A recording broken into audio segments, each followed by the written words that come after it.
느바 들어가기 앞서서 오늘도 형님들 추천 질짝 한 번씩 부탁드리고요. 이따 유튜브로 보시게 될 분들도 구독과 좋아요 같은 거 한 번씩 부탁 좀 드리도록 하겠습니다. 감사합니다. 자, 일단 첫 경기 내일 디트로이트 대 마이애미 시작으로 총 6경기가 있어요. 내일도 경기가 많은 편은 아닌데 내일은 전반적으로 저는 조금 언더데이를 생각을 하고 있습니다. 보니까 다들 경기들이 좀 언더가 날만한 경기들이 꽤 있는 것 같아요.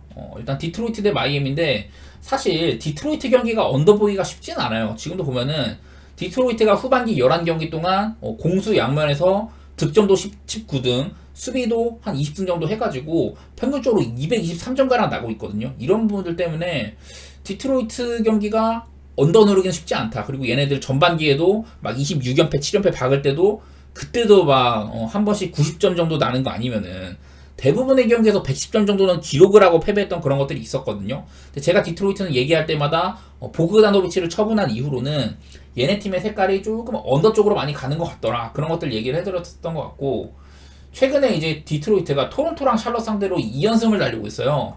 전반기랑 사뭇 다른 행보인데, 근데 토론토 정도 217점, 샬럿전에서는 211점? 뭐 그 정도밖에 안 나고 있고, 댈러스랑 브루클린이랑 붙어가지고 막 260점 게임, 브루클린한테 230점 게임 이런 것들 했던 적이 있어갖고 조금 애매하긴 하거든요. 근데 일단은 마이애미가 언더팀이라는 걸 좀 얘기할만 하죠.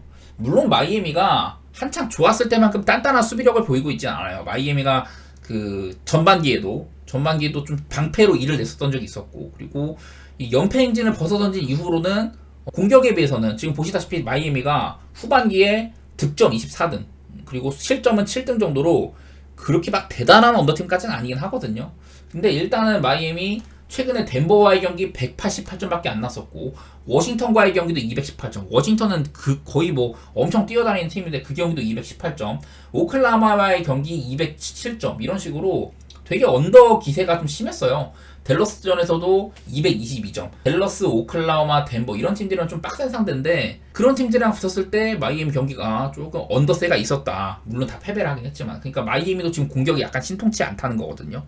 그런 것도 얘기를 할 만한 것 같고, 물론 그 전에 3월 6일날 디트로이트랑 붙어가지고 전반전에만 121점, 합산 스코어 총 이제 228점이 나는 그런 오박 게임을 했던 적이 있기는 한데, 저는 일단은 마이애미 쪽을 좋게 볼 것 같아요. 마이애미 그리고 양팀 간의 최근 맞대결 7번의 맞대결 동안 마이애미가 6승 1패였었고 그 6승 중에는 마헨이 4번, 프렌이 2번 정도 있었다. 이런 것들도 보입니다. 그래서 저는 뭐 언더도 보긴 하지만은 마이애미 쪽을 좋게 볼 것도 같아요. 마이애미가 지금 뭐 히로가 빠지고 있고 러브가 빠지고 있지 않냐. 근데 뭐 얘네들 빠진 지도 오래됐고, 그리고 내일 디트로이트가 커닝햄이 퀘셔너블이라고 하는데 혹시라도 커닝햄이 빠진다? 근데 디트로이트가 커닝햄이 빠졌을 때는 꽤나 승리를 많이 했던 경우도 덜어 있긴 하거든요. 근데 커닝햄이 빠지는 건 확실히 언더 쪽에는 도움이 될 것 같다. 요즘에 디트로이트가 승리하는 그림에서는 커닝햄이랑 아이비가 대활약을 하는 경우가 종종 있었는데, 만약에 내일 커닝햄이 없다, 이건 역시 언더 쪽에는 좀 이렇게 좀 좋은 지표일 수가 있을 것 같기는 하네요. 이 경기는 뭐 길게 얘기할 거 없이 마이애미 쪽 좋게 보고 저는 언더 쪽으로 한번 볼 텐데, 뭐 쉽지는 않습니다, 이 경기도요. 그 다음에 샬럿 대 피닉스 한번 볼게요. 여기도 피닉스가 맞대결상으로 좀 우위가 있어요. 이거 한번 일단 보여드리고 시작을 할게요. 왼쪽이 이제 피닉스입니다. 피닉스 기준으로 봤을 때 피닉스가 샬럿한테 승 6연승을 달리고 있거든요. 그리고 스코어들 보면은 내 기준점이 8.5 기준인데 8.5 기준으로는 한 번밖에 이때 연장 가가지고 마지막으로, 그러니까 최근 5경기 연속으로 마헨을 하고 있다는 거고 6연승 중에다가 5경기 연속으로 마헨 중이다, 피닉스가. 이런 것들은 확인이 되더라고요. 그리고 지금 피닉스가 별다른 결장이 많은 것도 아니고 샬럿은 여전히 라멜로 볼 비롯해가지고 코디 마틴이나 세스 커리, 맥고엔스 이런 가드 자원들이 많이 결장한다, 이런 것들도 얘기 들었던 것 같아요. 샬럿이 최근에 그 가드진들의 결장이 많았고 트레맨까지 결장이었는데 그때 한번 승리를 한 적이 있긴 합니다. 근데 그건 전반전에 워낙에 야투율이 또라이급이었어. 야투율 60%, 전반전에만 3점 50% 막 이렇게 꽂아가지고. 근데 뭐 그 경기도 따지고 보면 209점밖에 안 난 경기였었거든요. 그 경기 기준점이 워낙 낮았었는데, 지금 피닉스가 오펜시브 레이팅, 디펜시브 레이팅, 넷 레이팅 이런 3가지 분야에서 전부 다 애매하게 좀 걸쳐있어요. 한 15등 정도로. 그렇게 막 피닉스를 올려칠 만한 건덕지가 많지는 않다. 제가 뭐 어제도 얘기했지만 전반기에 피닉스가 야투율 같은 거 50% 넘나대고 그랬었는데 지금 후반기 들어서는 야투율도 그렇게 훌륭한 편이 아닙니다. 여기 아래쪽 보시면은. 그리고 생각보다 수비가 좋았다는 거. 피닉스가 원래는 이 수비 수치상으로 야투 방어나 3점 방어가 다 훌륭했었거든요. 근데 3점 방어가 조금 떨어졌네. 일단은 샬럿이 그 언더팀이라는 게 눈에 띕니다. 샬럿이 얘네들이 공격은 진짜 형편없는 수준이야. 겨우겨우 100점을 넘는 모양새인데 수비적으로는 리그에서 3점 슛을 가장 잘 통제를 하고 있고 야투 방어도 꽤나 된다. 그래서 실점값이 6등 정도로 106.2점밖에 실점을 하고 있지 않다. 이런 것들은 눈에 띄어요. 그래서 샬럿이랑 붙는 팀들이 좀 늠농구를 하는 편이긴 하다.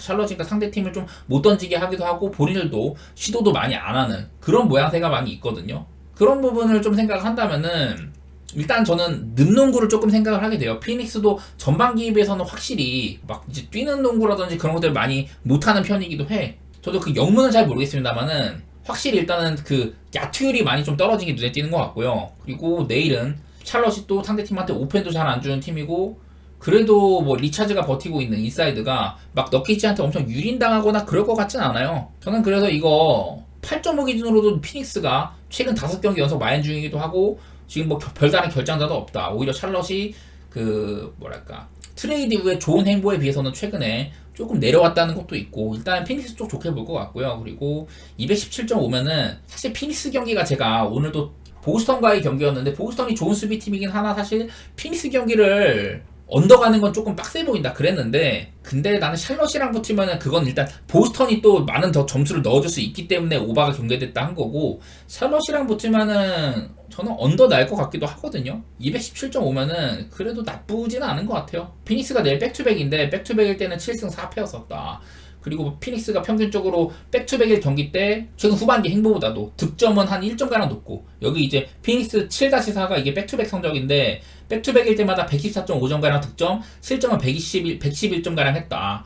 지금 후반기에 보이고 있는 115점가량의 실점보다도 백투백일 때는 실점값이 적었다. 뭐 이런 것들도 있어가지고 저는 뭐 피닉스 쪽에 그렇게 큰 리스크가 있다는 생각은 잘 안 드는 것 같아요. 저는 이 경기 한번 피닉스 쪽에다가 언더 이렇게 보도록 하겠습니다. 다음 경기 토론토 대 올랜도 경기입니다. 지금 제가 여러 차례 올랜도 칭찬을 많이 했어요. 올랜도가 여기 오른쪽 보시면은 디펜시브 레이팅 전체 2위. 말 그대로 후반기에 가장 좋은 수비력을 보이고 있는 팀 중에 하나다.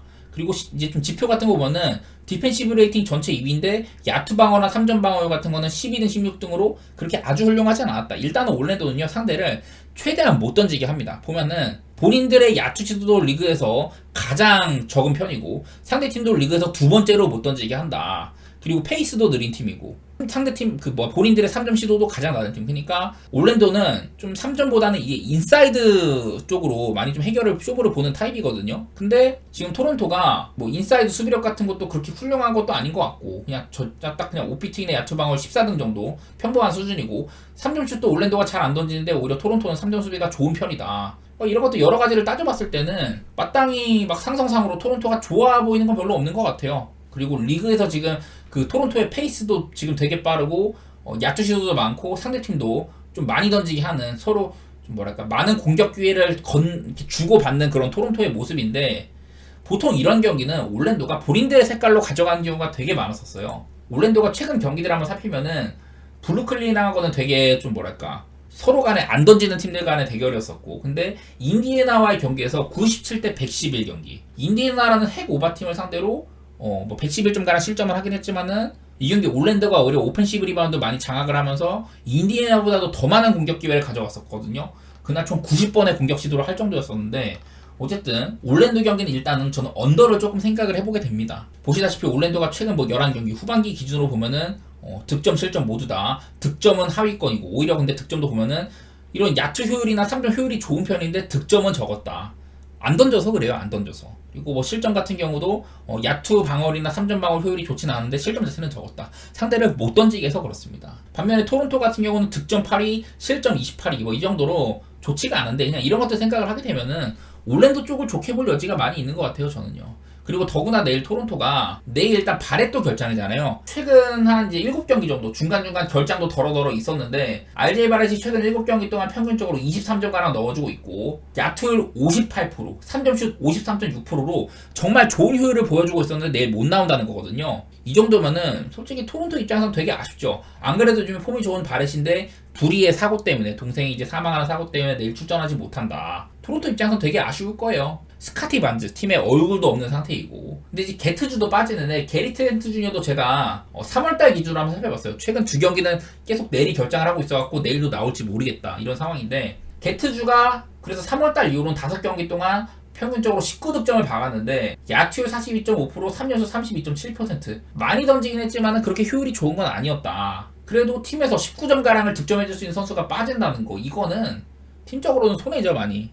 그래서 뭐 내일 보면은 스코어링으로 뭔가 해줄 만한 선수가 별로 없다. 제가 뭐 토론토는 그 이제 벤치 자원들, 그 존테이 포터라든지 그레이리 틱 이런 친구들이 해줄 수도 있다 이런 얘기를 들었던 것 같긴 한데, 기본적으로 팀에서 가장 많은 득점을 해줄 수 있는 스카티 반즈, RJ 바렛 이런 친구들이 없는 상태이거든요. 그리고 벤치 에이스인 이제 식스맨, 부시에도 없는 상태이고, 이런 것도 생각하면은 토론토의 득점 지원이 조금 아쉬울 만도 하겠다 이런 생각은 하게 되는 것 같아요.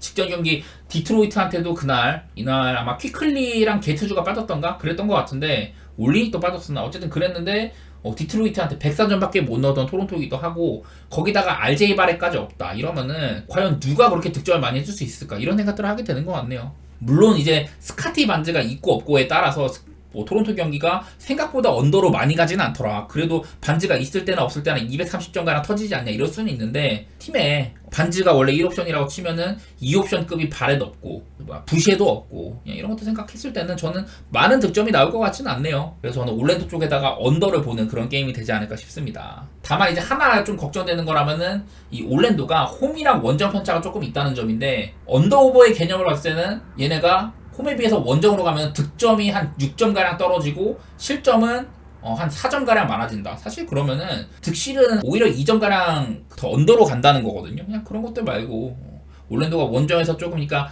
승리가 약간 의심될 수는 있겠다. 하지만 언더는 그렇게 큰 타격은 없을 것 같고, 저는 올랜도 쪽을 좋게 보도록 할게요. 이 경기는 거기다 언더까지 같이 보겠습니다. 그 다음에 뉴올리언스 대 클리퍼스 경기, 제가 저번에도 한번 클리퍼스가 직접 미네소타전을 반드시 잡았어야 됐다 그런 얘기들 했는데, 왜 그러냐면은 플레이오프를 가게 되면은 뭐 4등 팀은 5등, 3등 팀은 6등, 2등 팀은 7등, 1등 팀은 8등 뭐 이런 식으로 만나잖아요. 그래서 클리퍼스 입장에서는 뉴올리언스한테 상성이 안 좋기도 하고, 뉴올리언스가 진짜 서부의 상위권이 어느 팀들이 뉴올리언스를 만나더라도 되게 까다로워할 만한 상대다 그런 얘기들 제가 했었어요. 그만큼 팀적으로 지금 구성이 매우 좋다 이런 얘기들 했었고, 후반기 기준으로 보면은 오펜시브 레이팅 7등, 디펜시브 레이팅 전체 1등, 넬 레이팅 전체 2등, 이 정도로 뉴올리언스가 생각보다 좀 과소평가되긴 했는데 실속이 있는 팀이에요. 수비적으로 단단하고 상대팀의 야투를 가장 낮게 통제를 하고 있고, 팀의 3점은 지금 전체 4등 수준이다. 그리고 주전도 훌륭하지만 벤치까지 훌륭한 아주 되게 좀 실속 있는 팀이라고 할 수가 있어요. 물론 직전 경기 때는 이 뉴올리언스가 클리블랜드한테 패배를 하긴 했습니다만, 그 경기는 워낙에 좀 팀의 3점 슛이 22개 중에 4개밖에 안 들어가고 뭐 그런 날이라 그렇고, 네, 클리퍼스 입장에서 되게 까다로울 만한 상대예요. 구성상으로 지금 클리퍼스가, 그리고 제가 그 어려운 일정, 내일도 백투백이잖아요. 7일 동안 그 5경기를 해야 되는 일정의 마지막입니다. 오늘도 하드니 휴식을 받았는데 7일 동안 5경기를 해야 되는 이런 지옥의 일정의 마지막 일자다. 오늘은 이제 좀 선수들이 좀 휴식을 많이 받긴 받았어요. 오늘 워낙에 야투 시도를 80개밖에 안 했는데 야투율 60%, 3점슛 50%, 너무 그냥 잘 터져서 그랬단 말이야. 휴식도 받고 뭐 나쁘지는 않은데, 일단은 일정상으로 어려웠다는 거, 그리고 뉴올리언스한테 맞대결 6승 1패, 그러니까 클리퍼스 입장에서 1승 6패죠. 이 정도로 뉴올리언스를 좀 힘겨워 했었다. 그것도 그렇고, 상성상으로 클리퍼스가 뉴올한테 조금 뒤지거든요. 그리고 뭐 후반기에 지금 클파가 이런 지표상으로도 뉴올리언스보다 앞서는 게 하나도 없고, 이런 것들 때문에 사실 내일 클리퍼스 경기는요, 나는 이거 클리퍼스가 6.5 프레임이나 받았다는 게 좀 의아해. 저 정도나 받을 정도면 솔직히 아무리 뉴올리언스가 상성상 우위에 있더라도 클리퍼스 정도 되는 팀이 6.5 프레임이면 클파를 가야 되는 게 아닌가 뭐 이런 생각이 들긴 드는데, 저는 그래도 뉴올 쪽을 생각을 하고 있거든요. 이거는 뭐 여러분이 야 나는 클파가 6.5 핸디나 받았으면 이거 프레임 갈래 이런 분들은 가셔도 되지만은, 저는 조금 경계를 하게 되는 것 같아요. 내일 뭐 기준점이 217.5인데 지금 저는 이 맞대결은 나는 기준점을 떠나서 되게 좀 타이트한 경기가 되지 않을까? 어쩌면 저는 그런 생각도 해요. 양팀 다 막 100점도 안 넘는 경기가 나올 수 있다. 막 그런 생각까지 하거든.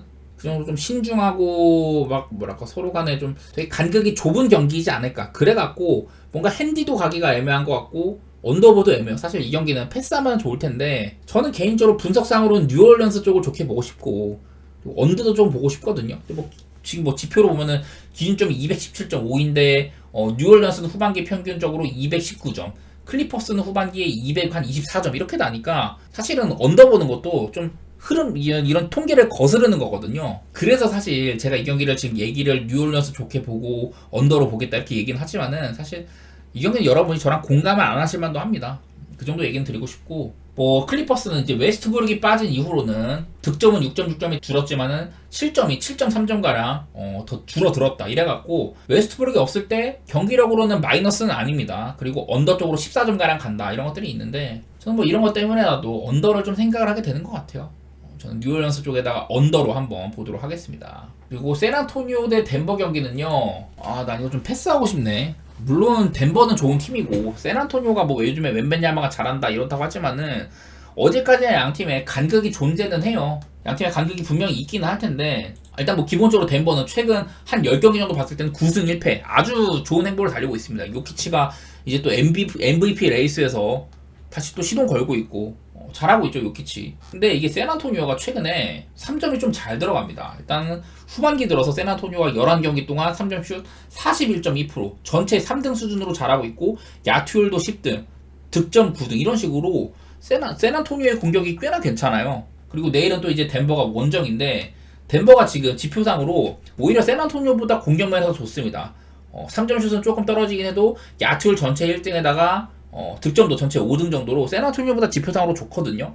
그래서 이 정도면 뭐 덴버를 좋게 볼만 하지 않냐 이럴 수가 있는데 근데 이게 또 덴버가 원정이라는 것도 조금 걸리죠. 덴버 같은 경우는 홈에 비해서 원정으로 가면은 득점은 8점가량 떨어지고 실점은 원정으로 가면 2점가량 많아진다. 총 거의 한 10점 이상의 이런 손해를 보는 팀이란 말이죠, 덴버가. 그런 것들 때문에 나는 조금 의심이 되네, 이 경기는. 물론 뭐 이제 샌안토니오도 최근에 휴스턴한테 101대 103, 골스한테 102대 112 이런 식으로 언더 게임도 많았었고 패배하기도 했었고 그런 것들이 눈에 띄긴 하는데, 그러니까 저는 단순히 이 경기 샌안토니오 대 덴버? 나 덴버 갈래 이렇게 좀 쉽게 누르기는 어렵지 않나, 그냥 그런 생각들은 해보게 되는 것 같아요.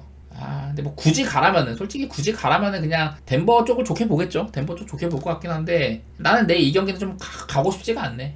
지표만 보고 가실 분들은 그렇게 가셔도 돼요. 뭐 말릴만한 그런 것도 아니에요. 그냥 저는 이 경기는 뭔가 좀 약간 똥냄새가 난다? 그런 느낌이어가지고 패스를 하는 거지, 여러분들의 선택을 말릴 그런 생각은 없습니다. 가실 분들은 가시면 될 것 같습니다. 그리고 내일 또 유타 대 애틀랜타 경기가 있는데요. 자, 유타는 내일 마카넨이 없잖아요. 제가 유타가 마카넨이 없을 때 그리고 애틀랜타가 트레이 형이 없을 때 지표들 많이 살펴봐 드리죠.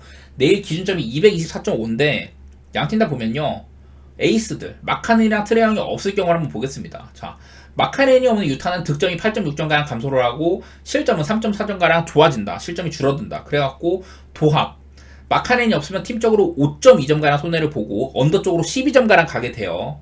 근데 이 트레이 형 같은 경우는 트레이 형이 없으면은 애틀랜타가 득점이 12.8점, 거의 13점이 줄어들어요. 근데 실점 면에서는 트레이 형이 없으니까 실점이 13점이나 줄어들었다. 종합적으로는 애틀랜타는 트레이 형이 없으니까 오히려 경기력이 좋아진다, 이런 모양새가 있거든요. 0.5점가량 조금이라도 좋아진다. 트레이 형이 없어지니까 애틀랜타 경기가 언더 쪽으로 26점이나 갑니다. 어마어마하게 많이 언더로 간다는 거죠. 그래서 내일은 저는 언더를 일단 좀 좋게 볼 것 같아요. 왜냐면은 유타가 마카넨도 없는데 조던 클락슨까지 없다. 유타가요, 지금 라인업 보면은 그 키온테 조지, 섹스턴, 센사바, 핸드릭스, 콜린스 뭐 이렇게 있는데 사실 지금 선발 라인업 봤을 때는 막 키온테 조지나 섹스턴이 터지는 거 아니면은 누가 그렇게 득점의 볼륨을 채워줄까 이런 생각까지 들거든요.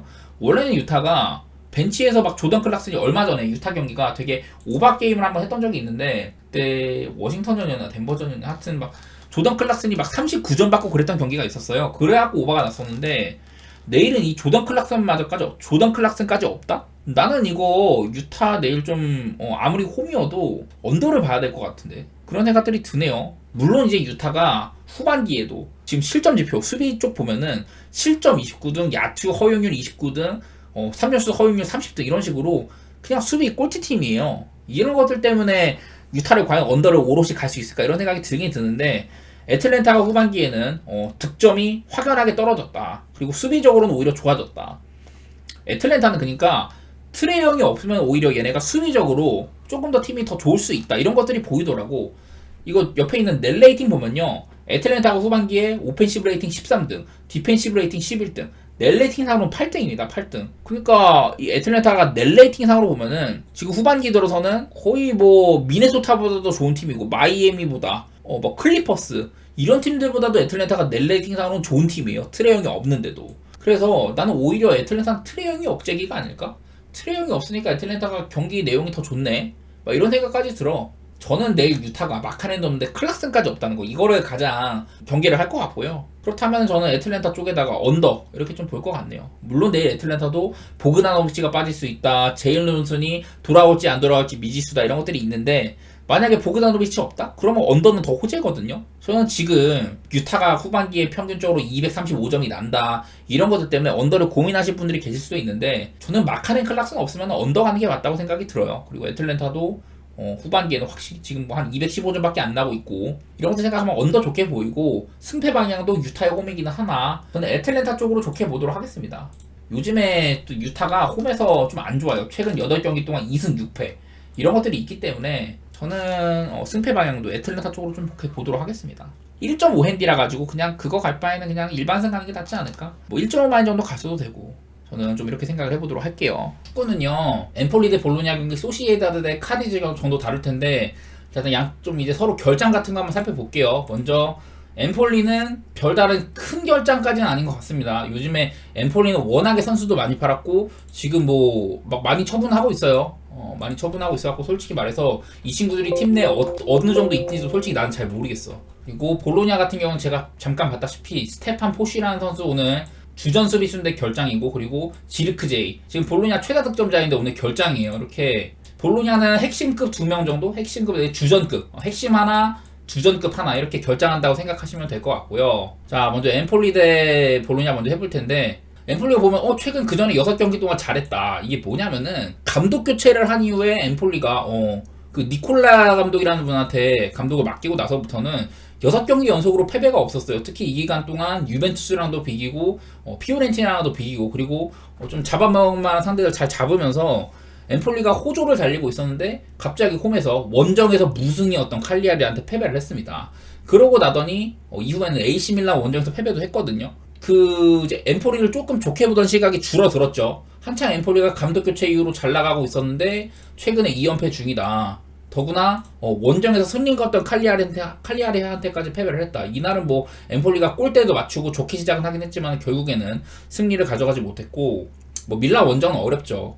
그래도 뭐 오늘 홈이라는 건 그 정도 있을만 한데 일단은 엠폴리를 좋게 볼 이유가 사라졌다는 점. 이게 일단은 원래 뭐 볼로냐 잘하긴 한데 엠폴리 요새 조금 까다롭잖아. 이런 생각을 접게 만들었어요. 그런 것들 일단 얘기 한번 해드리고 그리고 볼로냐는 제가 인터밀란과의 직전 경기도 사실 이 경기 볼로냐의 프렌이라든지 무승부 이런 거를 볼 만큼 볼로냐가 사실 인터밀란 다음으로 세리아에서 폼이 가장 좋은 팀이었었거든요. 사실 볼로냐가 계속 잘해오고 있었어요.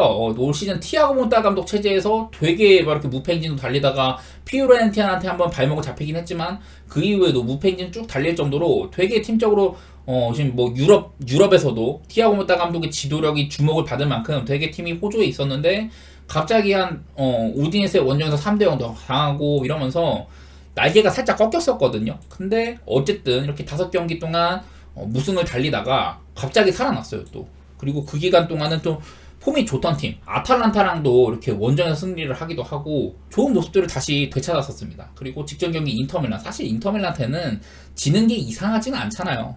볼로냐가 경기 내적으로 저는 솔직히 말해서 볼로냐가 나쁘지 않았다고 생각은 하긴 하거든요. 이 경기도 워낙에 이제 빡센 상대인 인터밀란을 만났기 때문에 패배할 만한 그런 근거가 있다고 생각을 하고 연승 행진이 끊겼지만은 그래도 좋게 볼 것 같아요. 뭐 그냥 단순히 하나만 이제 지르크제이가 부상으로 오늘 못 뛴다는 점 그런 것들은 아쉽긴 한데 지르크제이 최근 그 볼로냐가 6연승 달린 기간 동안 2골밖에 없긴 했네요. 뭐 오르솔리니 같은 애들 지금 폭발적인 활약 보여주고 있는 거 눈에 띄고 살라이마커스 중용받고 있고 단순하게 저는 볼로냐 쪽 좋게 볼 것 같아요. 그냥 볼로냐가 요즘에 축구도 확실히 잘하고 엠폴리보다도 더 높은 위치에 있을만 하다. 그게 제 근거입니다. 그냥 지금 단순하게 저는 1.94? 그 정도면 되게 훌륭하다고 생각하거든요. 저는 오늘 볼로냐를 갈 것 같습니다. 다음 경기 이제 소시에다드 대 카디즈인데 먼저 카디즈도 이반 아예호 페랄타라는 선수 오늘 결장인 것 같고 제가 솔직히 말해서 카디즈에 대해서는 잘 몰라요. 선수단 구성까지는 잘 모르겠는데 어쨌든 해킹 선수 하나 지금 빠진 것처럼 보이고, 소시에다는 부상이 참 많았는데 주전급 선수들은 많이 돌아왔어요. 지금 뭐 바르네 테사 정도 빠진 거 말고는 그렇게 대단한 결장은 없다, 이렇게 보시면 될 것 같습니다. 야, 오드리오 솔라 레알에서도 뛰고 유명한 선수 아니냐? 올 시즌에는 그렇게 많은 경기를 뛰지 못했어요.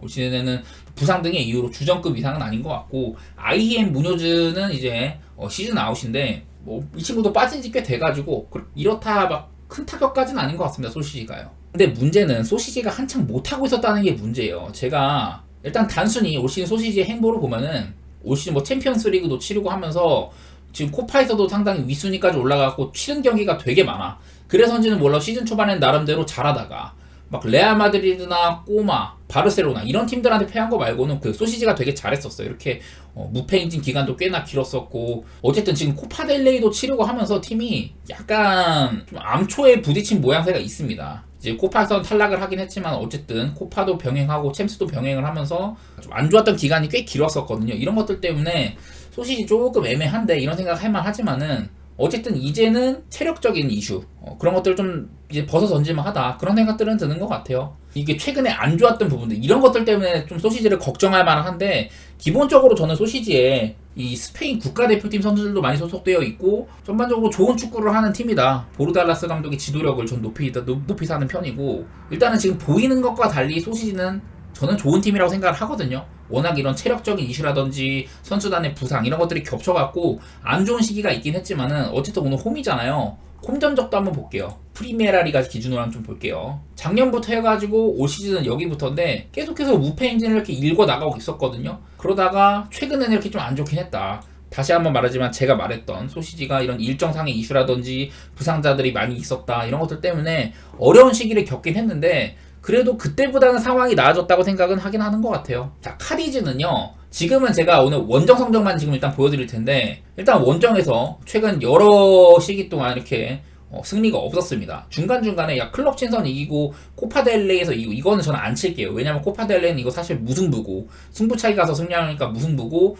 클럽 친선 경기는 저는 원래 안 치죠. 그래서 여기부터가 올 시즌인데 말 그대로 그냥 올 시즌에 원정에서 승리가 없다, 이런 팀이거든요, 카디스가. 그리고 단순히 라리가 기준으로 볼게요. 홈이랑 원정 가리지 않고 라리가 기준으로 봐도 중간중간 이거 두 개 제가 뺀다고 했었죠. 이거 다 빼면은 2024년 9월 2일날 홈에서 비아레아 상대로 승리한 이후로는 카디즈가요, 쭉 승리가 없다가 직전 경기 꼬마한테 2대0으로 뜬금 승리를 하긴 했거든요. 이게 제일 걸려. 이렇게 안 좋은 행보를 보이던 카디즈가 무승 행진을 벗어 던졌다는 거, 이게 가장 걸리긴 하는데, 그래도 저는 소시지를 좋게 볼 것 같기는 해요. 근데 막 소시지의 낙승까지는 안 볼 것 같고, 무승부나 햄무 그냥 이런 거 가는 정도이지 않을까. 근데 무승부보다는 저는 소시지 쪽을 조금 더 좋게 보고, 소시지의 일반승이나 그런 것들 배당이 좋지는 않아요. 일반승이 1.38이라서 썩 좋지는 않은데 저는 그래도 소시지를 볼 것 같긴 합니다.